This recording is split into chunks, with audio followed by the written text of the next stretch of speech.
Hello दोस्तों, welcome आपका हमारे चैनल करियर बिल्डर पे। तो जैसा कि आप जानते हैं कि एसएससी सीजीएल 2025 का जो एग्ज़ामिनेशन है वो जुलाई या फिर अगस्त में हो जाएगा।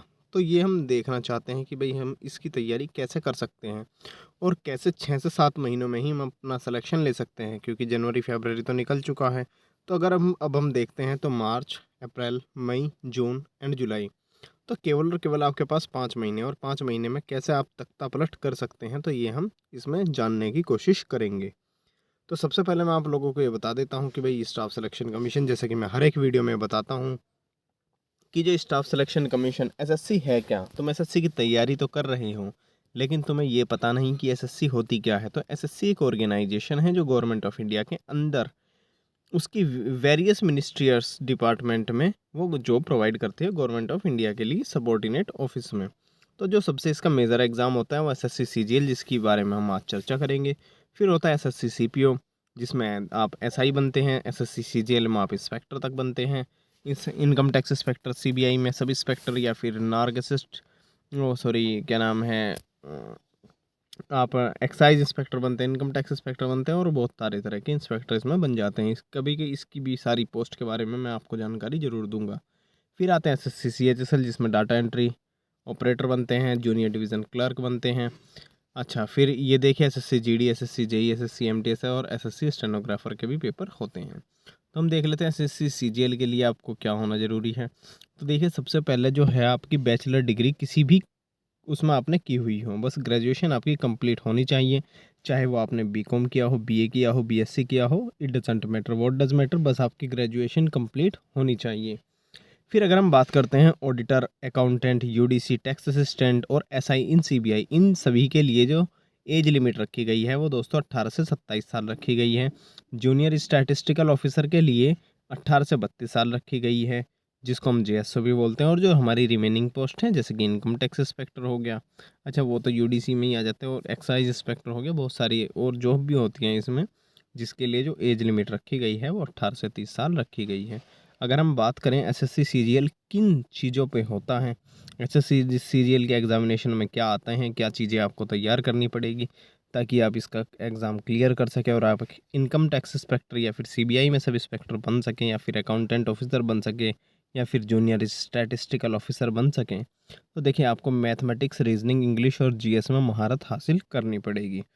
जीएस तो वैसे भी दोस्तों जितना भी मतलब आप करते हैं, बोलते हैं कि भाई उतना ही कम है, लेकिन आपको मैथमेटिक्स, रीजनिंग और इंग्लिश में तो आपको महारत हासिल करनी ही पड़ेगी, और जीएस भी आपको लगभग लगभग 50% तो इसके लिए करनी पड़ेगी ही पड़ेगी। तो ये देखिए, आपका जो इसमें इसमें आपका जो एसएससी सीजीएल है उसमें 2 एग्जामिनेशन होते हैं, टीयर 1 और टीयर 2, जिसका नाम रखा गया है। तो टीयर 1 में आपके 4 सब्जेक्ट पूछे जाते हैं: general intelligence and reasoning, general awareness, quantitative aptitude, English comprehension. सभी के 25 क्वेश्चन होते हैं, 50-50 मार्क्स के होते हैं, यानी कि एक क्वेश्चन 2 मार्क्स को होता है, और 1/4 की नेगेटिव मार्किंग होती है, यानी कि 4 क्वेश्चन करने पर एक क्वेश्चन सही में से आपके नंबर कट किए जाते हैं। फिर बात करें अगर इसके मेंस के एग्जामिनेशन की, तो दोस्तों मेंस का एग्जामिनेशन इसका ये होता है कि भाई सेशन 1 और सेशन 2 होता है, ये रिमेनिंग पोस्ट के लिए हैं। इसमें आपके 6 मॉड्यूल हैं, हर एक सेक्शन में 2 मॉड्यूल हैं, module 1, module 2, section second module 1, module 2, section third में भी मॉड्यूल 1 एंड मॉड्यूल 2 हैं।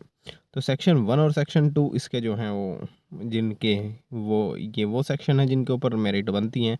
सेक्शन जो थर्ड है ये थोड़ा क्वालिफाइंग नेचर का है, तो इसको भी पास करना तो मैंडेटरी है, लेकिन इसके बिहाफ पर आपकी मेरिट नहीं लगती है।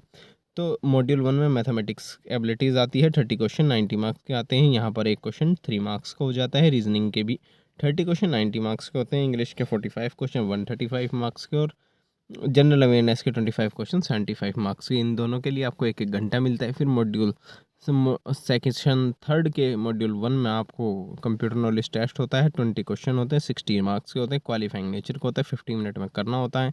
मॉड्यूल सेकंड में डाटा एंट्री स्पीड टेस्ट होता है, आपको एक पैराग्राफ मिला हुआ तो होता है और आपको वो टाइप करना होता है, ये भी क्वालिफाइंग नेचर का होता है, और ये 15 मिनट का टेस्ट होता है। ये जो नीचे वाली टेबल है ये पहले हुआ करती थी, जो इसमें पेपर सेकंड भी है, पेपर थर्ड जो है ये जूनियर स्टैटिस्टिकल ऑफिसर के लिए हैं, और जो पेपर थर्ड है वो फिनेंस एंड इकोनॉमिक्स में जो अकाउंटेंट ऑफिसर बनते हैं उनके लिए है। फिर अगर हम बात करते हैं कि भाई एसएससी सीजीएल के लिए क्या कोई फिजिकल स्टैंडर्ड है, हाँ तो दोस्तों फिजिकल स्टैंडर्ड है। तो फिजिकल स्टैंडर्ड इसका दोस्तों ये है मेल के लिए कि भाई उसकी हाइट जो मिनिमम है वो 157.5 सेंटीमीटर तो होनी ही होनी चाहिए, और चेस्ट में 5 सेंटीमीटर का एक्सपेंशन होना चाहिए, और 81 सेंटीमीटर उसकी नॉर्मल चेस्ट होनी चाहिए। हाइट में 5 सेंटीमीटर का जो रिलैक्सेशन है, मतलब 5 सेंटीमीटर की जो छूट है, वो गढ़वालीज, असामीज़, गोरखाज और जो एसटी कैंडिडेट हैं उनके लिए रखी गई है। ऐसे ही जो फिजिकल टेस्ट है, इसका फिजिकल टेस्ट भी होता है। आपको 1600 मीटर 15 मिनट में चलना होता है, या फिर आपको 30 मिनट में 8 किलोमीटर की साइकिलिंग करनी होती है। जो फीमेल के लिए स्टैंडर्ड है वो 152 सेंटीमीटर उसकी हाइट होनी चाहिए, 48 किलोग्राम उसका वेट होना चाहिए कम से कम, और यहाँ पे 2.5 सेंटीमीटर और 2 किलोग्राम का वेट रिलैक्सेशन यहाँ पे Gorkhas, Garhwalis, Assamese and member of scheduled tribes यानी कि एसटी कैंडिडेट्स को मिल जाया करता है। फिर अगर हम बात करते हैं ऐसे सीजीएल में जो क्वांटिटिव एप्टीट्यूड आता है, जो मैथमेटिक्स आता है, उसमें कौन कौन से टॉपिक्स आते हैं, कौन कौन से चैप्टर्स आते हैं। तो देखिए, अर्थमेटिक में percentage, simple interest, profit and loss, ratio and proportion, partnership, mixture and delegation, average time and work, pipe and system, time and distance, जिसमें बोट एंड स्ट्रीम भी होता है, और उसमें ट्रेन के भी क्वेश्चन होते हैं। लगभग 25 क्वेश्चन अगर हम प्रीलिम्स की बात करते हैं, तो प्रीलिम्स में दोस्तों 25 में से आपके 13 to 14 क्वेश्चन अर्थमेटिक्स से बनते हैं, बाकी के 11 से 12 क्वेश्चन आपके एडवांस मैथ से बनते हैं। एडवांस में आपका HCM, LCM, number system, simplification, mensuration, 2D and 3D, trigonometry, geometry, data interpretation, statistic and probability आती है। रीजनिंग का आप यहाँ से एक स्क्रीनशॉट ले सकते हैं। अगर मैं हर एक चैप्टर्स का नाम बोलूँगा तो ये वीडियो थोड़ी ज़्यादा लंबी हो जाएगी। आपको पढ़ना है तो आप एक स्क्रीनशॉट ले लीजिए और हम आगे चलते हैं। फिर इंग्लिश के बारे में अगर हम बात करते हैं, तो देखिए दोस्तों, आपको मैं इंग्लिश को स्ट्रॉन्ग बनाने के लिए मैं आपको यहाँ पे 3 लॉ बताऊँगा, 3 रूल बताऊँगा, आपको उन्हें फॉलो करना चाहिए बिल्कुल।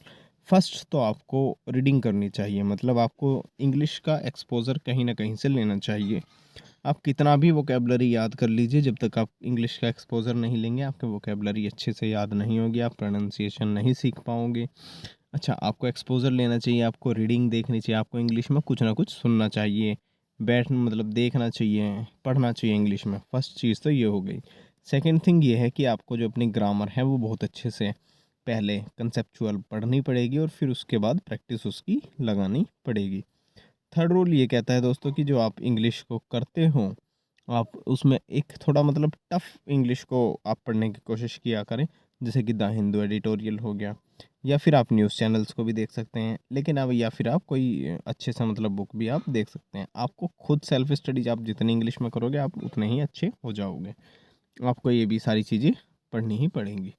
फिर जनरल स्टडीज़ की बात करते हैं, तो history, geography, economy, political science, physics, chemistry, math and biology आता रहता है, और स्टैटिक जीके भी आती है इसमें, और करंट अफेयर्स के भी 4 से 5 क्वेश्चन पूछे जाते हैं। तो करंट अफेयर्स दोस्तों इसमें कुछ कह नहीं सकते कि भाई लास्ट 6 मंथ की आती है या फिर, क्योंकि इस बार जो सीजीएल था उसमें करंट अफेयर्स 3 साल पहले की भी आई हुई थी, तो हम इसको नहीं कह सकते हैं। तो चलिए अब हम बात करते हैं कंप्यूटर की। तो कंप्यूटर में अगर आपने ट्रिपल सी भी किया हुआ है अच्छे से, ट्रिपल सी के लिए भी पढ़ा हुआ है अच्छे से, तो आप इसका कंप्यूटर टेस्ट आराम से क्लियर कर दोगे।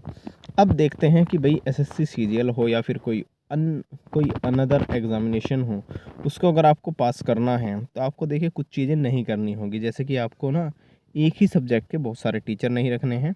एक सब्जेक्ट पढ़िए, मैथ पढ़ना है, एक टीचर पकड़िए, अच्छा पहले ढूंढ लीजिए, फिर उस पर आँख बंद करके वो जैसा पढ़ाता है उस पर पढ़ते जाइए, प्रैक्टिस लगाइए। फिर आपको इंस्टाग्राम, फेसबुक है, ये तो मतलब इनसे दूर रहना है, क्योंकि आप रील 5 मिनट के लिए स्क्रॉल करोगे, 50 मिनट आपके निकल जाएंगे। 1-2 दिन आपका ऐसे ही निकल जाएगा, पढ़ने का मन करेगा नहीं, आपके अंदर नेगेटिविटी आ जाएगी। तो इनसे, सोशल मीडिया से दूर रहिए। अपना नोटिफिकेशन के लिए टाइम वेस्ट मत कीजिए, आपको अभी से लग जाना है। आपको पता है नोटिफिकेशन भी आएगा, एसएससी सीजीएल भी आएगा, 2025 में ही आएगा, और आपको 25 में ही फोड़ना है। तो अब बात कर लेते हैं कि भाई क्या करना है। जो नहीं करना है वो तो ध्यान दे दिया, अब क्या करना है कि भाई अपना math, reasoning, English, GS complete करो। क्या पता आपका अगर सीजीएल में नंबर नहीं आए, सीएचएसएल में आ जाए, सीपीओ में आ जाए, पहले इनमें नंबर ले लीजिए, फिर बाद में सीजीएल में ले लेना, या फिर सीजीएल में ही डायरेक्ट आ जाए। तो अच्छे से प्रैक्टिस करनी है, मॉक टेस्ट लगाने हैं। अच्छा, ये अगर मैं बात करूँ तो ये दोस्तों कट ऑफ है 2023 की। आप यहाँ से 2023 की कट ऑफ देख सकते हैं। क्या नाम है यहाँ पे, फाइनेंस असिस्टेंट ऑडिटर ऑफिसर की कट ऑफ गई थी जनरल कैंडिडेट के लिए, वो 170 गई थी प्रीलिम्स में 200 में से। जेएसओ की 168 गई थी, और ये जो स्टैटिस्टिकल इन्वेस्टिगेटर ग्रेड बी वाले की जॉब है, इसमें जनरल कैंडिडेट की 172 गई थी और जनरल जो रिमेनिंग पोस्ट है जनरल की 150 गई थी। इस बार जो 2024 में गई है वो 150 प्लस गई है, तो इसको भी हम देख लेंगे। अच्छा, ये जो 2024 के बारे में आ गई, हाँ, cut off marks for 2024 R S follows. अच्छा, ओबीसी की जो गई है वो 146 पे गई है और जो जनरल की गई है वो 153 पे गई है, यानी कि 3 मार्क्स और ज़्यादा हो गए हैं। यहाँ से आप एक कट ऑफ का एक अंदाज़ा ले सकते हैं कि भाई पहले कैसे कट ऑफ आती थी मेंस की और अब कैसे कट ऑफ आती है। आपको 390 में से आपको 320 नंबर तो लाने पड़ेंगे ही, जब ये आप कट ऑफ क्लियर कर पाओगे। ये नंबर ऑफ वैकेंसीज़ हैं ईयर वाइज की। पहले तो वैकेंसीज़ बहुत कम पहले ज़्यादा आया करती थी, लेकिन अब धीरे धीरे नंबर ऑफ़ वैकेंसीज़ कम होती जा रही हैं, तो इसको थोड़ा सा ध्यान रखना पड़ेगा। देखिए, वैकेंसीज़ कम हो रही है, नंबर ऑफ़ एप्लीकेंट्स बढ़ रहे हैं, कट ऑफ भी ज़्यादा हो जाएगी, तो सिलेक्शन प्रोसेस भी इस बार फास्ट हो चुका है। 7 से 8 मंथ में ही सिलेक्शन प्रोसेस हो चुका है। अब हम देखते हैं कि भाई आपका क्या प्रमोशन होता है। अगर आप सीजीएल में इनकम टैक्स को एग्जांपल ले लेते हैं कि अगर आप इनकम टैक्स लग जाते हैं तो आप 5 से 6 साल बाद आप असिस्टेंट कमिश्नर की पोस्ट तक जा सकते हैं। उसके 4 से 5 साल बाद आप डिप्टी कमिश्नर तक जा सकते हैं और 4 से 5 साल यानी कि आप तो 25-26 साल में जॉइंट कमिश्नर तक भी आप यहाँ से जा सकते हैं। तो सैलरी स्लिप दोस्तों ये रही। सैलरी स्लिप इस बार ये कम है थोड़ी सी, इस बार जो थोड़ी सी और ज़्यादा हो चुकी है सैलरी। ये तो मैंने अक्टूबर 2023 की ली हुई है एक्यूरेट। मैं अगर कोई मिलेगी सैलरी तो मैं उसका भी ज़रूर आपको फ़ोटो दे दूँगा। चलिए, लेकिन ये उसकी मतलब जो फर्स्ट ज्वाइनिंग सैलरी स्लिप होती है ये उसकी थी। अक्टूबर में ही उसकी फर्स्ट सैलरी स्लिप आई थी, फर्स्ट सैलरी आई थी, तो ये उसी की मतलब जो हमारे मित्र हैं उन्हीं की सैलरी स्लिप है। तो आप यहाँ से देख सकते हैं कि आपको 78,892 रुपये लगभग आपकी जो टोटल सैलरी बनती हैं और 72,000 रुपये आपको इन हैंड मिलते हैं। अच्छा, सेक्शनल मॉक देना है, फुल मॉक देना है, एनालाइज ज़रूर करना है।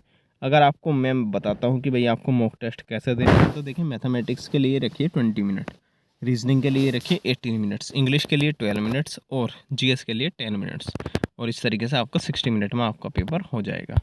तो ये मैंने आपको फुल स्ट्रेटजी बताई दी है। यहाँ से आप स्क्रीनशॉट भी ले सकते हैं। आपको मेंस के और सेक्शनल के सभी चीज़ों के मॉक टेस्ट तो लगाने पड़ेंगे।